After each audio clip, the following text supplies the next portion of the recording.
नमस्कार बंधुरा आरो एक नतून भिडियोते आपनादेर सबाइके स्वागत। आज आमी आपनादेर तैरी करे देखाबो सम्पूर्ण निरामिष एकटी लाउएर रेसिपि, जेटा कि जे कोनो निरामिषेर दिन बा अन्यान्य दिन तैरी करे निते पारबेन।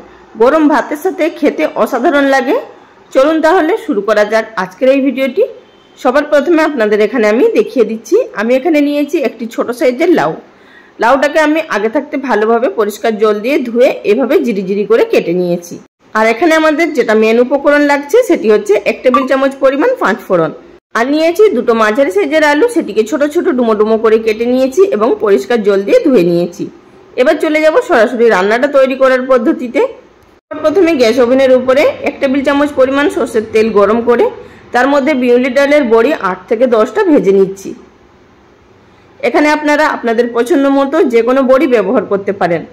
তো বড়িটা ভেজে তুলে নেওয়ার পর সেই একই তেলের মধ্যে ফোড়নে দিয়ে দিয়েছি একটি শুকনো লঙ্কা আর একটি তেজপাতা। তখন ক্যামেরাটা বন্ধ হয়ে গেছিল, তাই দেওয়ার সময় ভিডিওটা ওঠেনি। তো যাই হোক আপনাদের বলে দিলাম। আর দিলাম এখানে হাফ টিস্পুন পরিমাণ গোটা জিরে। এবার এই ফোড়নটাকে কয়েক সেকেন্ড ভেজে নেব। তারপর এর মধ্যে দিয়ে দিচ্ছি 1/4 টিস্পুন পরিমাণ রাই সরষে। অবশ্যই কিন্তু এখানে সরষেটা ব্যবহার করবেন, তবেই কিন্তু খেতে বেশি টেস্ট হবে। আর এই দু ধরনেরই ফোড়ন ব্যবহার করবেন। এবার কয়েক সেকেন্ড সরষেটাকেও ভেজে নেব। তারপর এর মধ্যে এড করে দেব আগে থাকতে কেটে ধুয়ে রাখা আলুর টুকরোগুলো। আলু টুকরোগুলো দিয়ে দেওয়ার পর প্রথমে মিডিয়াম টু হাই ফ্লেমে মিনিট দুয়েকের জন্য এটিকে ভেজে নেব। মিনিট দুয়েক ভেজে নেওয়ার পর এবার এর মধ্যে দিয়ে দিচ্ছি দুটো চেরা কাঁচা লঙ্কা। আর দিয়ে দেবো এর মধ্যে হাফ টিস্পুন পরিমাণ আদা গ্রেট করে নিয়েছি, আপনারা চাইলে বেটেও দিয়ে দিতে পারেন। দিলাম এখানে হাফ টিস্পুন পরিমাণ হলুদের গুঁড়ো। আর দিয়ে দেবো এখানে স্বাদ মতো নুন। নুনটা অবশ্যই আপনারা নিজেদের স্বাদ বুঝে দেবেন।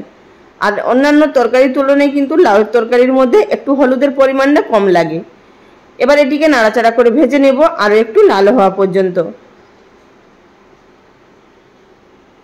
আর বন্ধুরা আপনারা এখানে আলুর পরিমাণটা বাড়িয়ে বা কমিয়ে দিতে পারেন, আমি এখানে আমার প্রয়োজন অনুযায়ী দিয়েছি। এবার আলুটাকে মিনিট দুয়েকের মতো ভেজে নেওয়ার পর এবার এর মধ্যে এড করে দিচ্ছি হাফ টিস্পুন পরিমাণ জিরে গুঁড়ো আর হাফ টিস্পুন পরিমাণ দিয়ে দিচ্ছি এখানে ঝাল লঙ্কার গুঁড়ো। ঝালটা আপনারা নিজেদের টেস্ট অনুযায়ী দেবেন। দিয়ে আবার এটিকে নাড়াচাড়া করে মিশিয়ে নেব। মিশিয়ে নেওয়ার পর এবার এড করে দিচ্ছি এর মধ্যে আগে থাকতে ধুয়ে কেটে রাখা লাউয়ের টুকরোগুলো। দিয়ে দেওয়ার পর প্রথমে গ্যাসের ফ্লেম মিডিয়াম টু হাইতে থাকা অবস্থাতে নাড়াচাড়া করে মিশিয়ে নেব।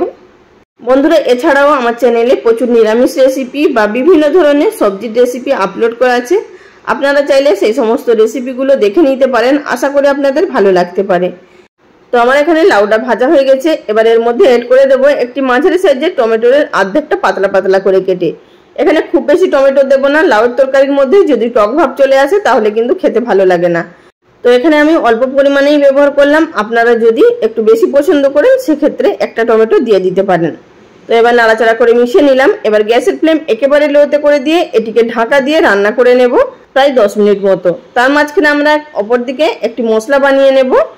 যে পাঁচ ফোড়নটা নিয়েছিলাম সেটি একটি তড়কা প্যানের মধ্যে দিয়ে দিয়েছি। আর দিলাম তার মধ্যে হাফ টিস্পুন পরিমাণ গোটা জিরে।